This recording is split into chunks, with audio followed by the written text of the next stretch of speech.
Welcome back to Rapid Recap. I'm Tim Verghese, joined by Steve Marik. Steve, we got to hear from defensive coordinator John Butler and a few players today in Lincoln. So just wanted to touch on, I guess, the highlights from our time in Lincoln, meeting with the staff. I guess first time meeting with Butler since, taking on this defensive coordinator thing on full time. I thought it was pretty insightful in terms of what this defense is going to look like. Steve, what stuck out to you?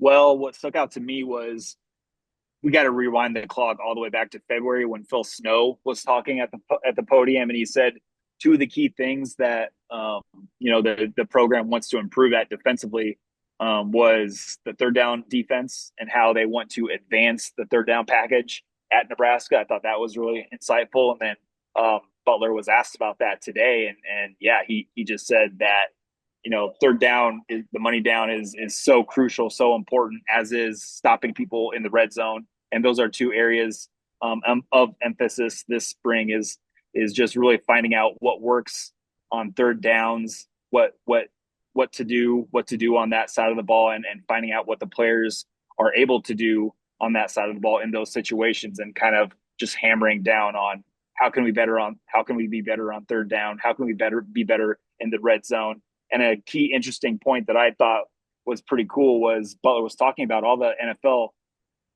experience that some of the coaches on the defensive side of the ball have. You look at Terry Braden, and he was learning under Steve Spagnuolo, the Kansas City defensive coordinator. And Butler has a huge respect for Kansas City, obviously coming from Buffalo and all the losses in playoffs that the Chiefs handed the Bills recently. So Butler has a lot of respect for Spagnuolo, and Terry Braden has been learning from Spagnuolo for quite some time. So there's just a lot of good ideas that are being tossed around on Nebraska's defensive staff, and Butler, he's not one to say, hey, my way or the highway. He's totally listening and being very open to ideas and what to do best. So that's one thing that kind of caught my eye here. So I thought it was interesting and Mm-hmm. notable that they focus so much on the key to being successful on defense is getting after the quarterback, being able to finish. And because that was an issue last year where, Nebraska's getting Yeah. pressure or getting after the quarterback, they're not able to Mm-hmm. get home. And then you look ahead to the 2025 schedule and who's on that schedule. I mean, it's a lot of quarterbacks. It's a lot of like talented quarterbacks of all different shapes and sizes. I think it's interesting philosophically that, they think getting after the quarterback is the key to being a disruptive defense. And again, like I said, you look at the schedule, Brendan Sorsby to start the year, going to get Bryce Underwood in Michigan. You're going to get, like USC is always going to have a talented quarterback. And then, Maryland's going to have a talented freshman of their own potentially this year. And Nebraska's going to have to be able to defend all different types of different quarterbacks in the 25 season. And I think seeing this staff really puts into perspective just how much experience the staff has. And while we were in there, Mm-hmm. Steve, I passed along that note to you about how much dime that Phil Snow was running at one point in Carolina.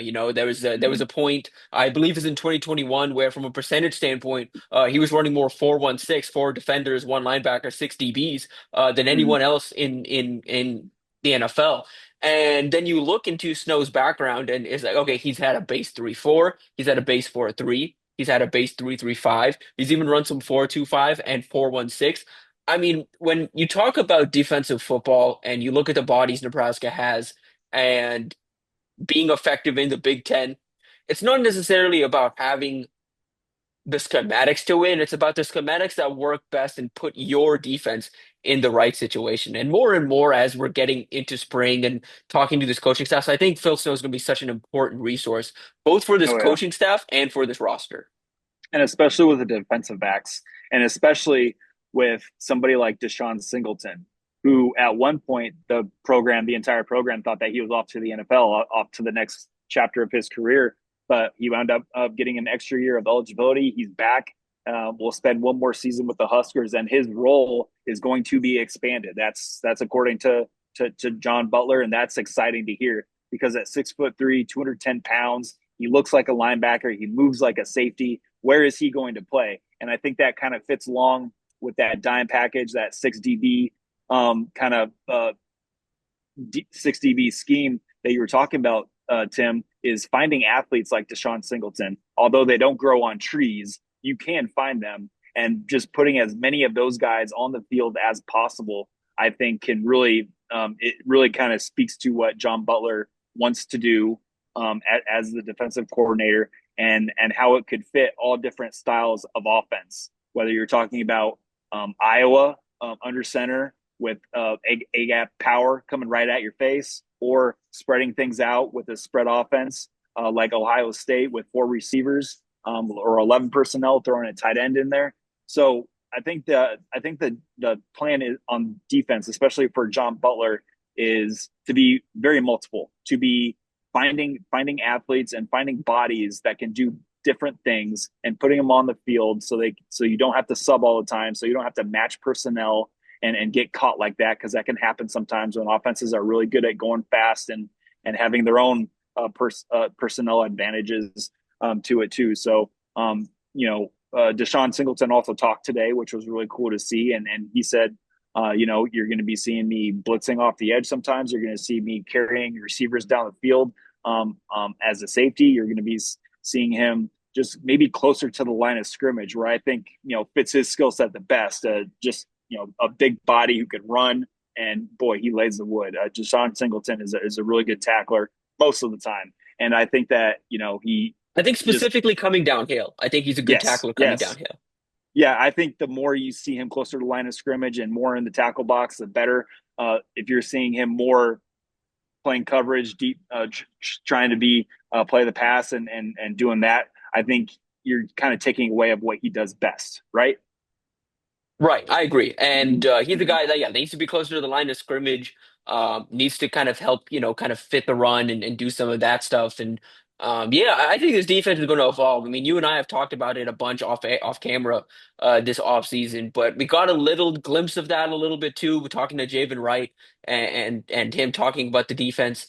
It's going to be a traditional field and boundary linebacker, going to be a traditional jack, one or two, depending on the scheme. And he even kind of hinted, there are going to be some situations where there's one linebacker in there, and either six DBs or you kind of stack the line a little bit. But I'm curious to see how that evolves, and it's also good to hear that Javen's back in practice, and I think his mentality about all this, being a seventh year guy, being the old guy on the defense, and taking a path. I can't imagine a legacy player who Mm-hmm. committed to Nebraska, so far back. I mean, I was in college, a student at Nebraska, when Javen Yeah. was there. You know what I mean? Like I still remember being an intern and covering Javin. I mean, he's been around on campus this long at this point, but I can't imagine this is how he thought his college career was going to go. But I think his attitude and is the reason why the staff wanted him to come back, why he chose to come back.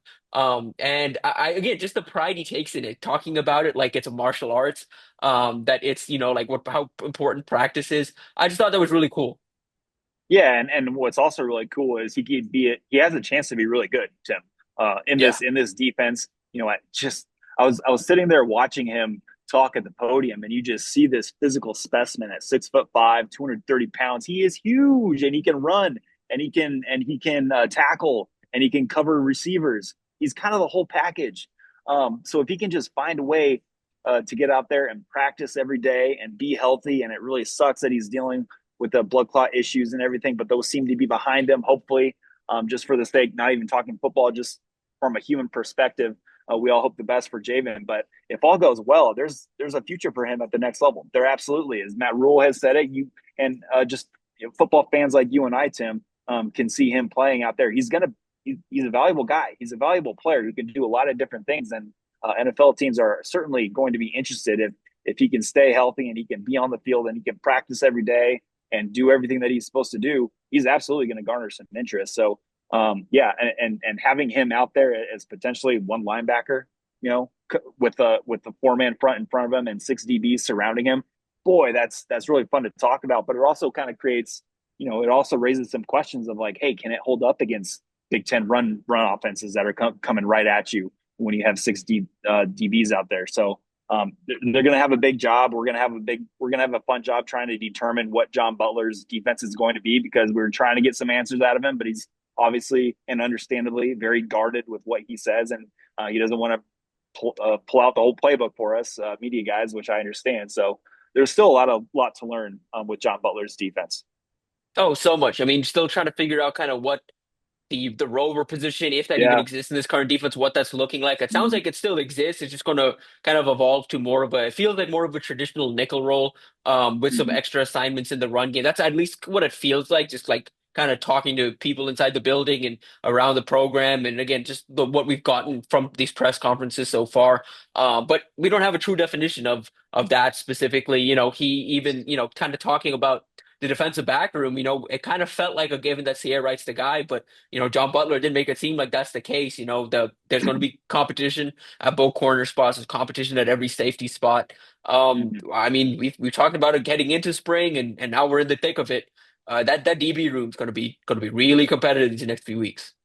A lot of competition, and I loved, even though it was just one play on social media that the program pumped out recently, but that interception from Amari Sanders, that just like reminded me. I was like, oh, Amari Sanders is back. He's got another year of experience under his belt. There are so many players, young players like that, who are like Amari Sanders that have tons of potential, but it's all talk right now.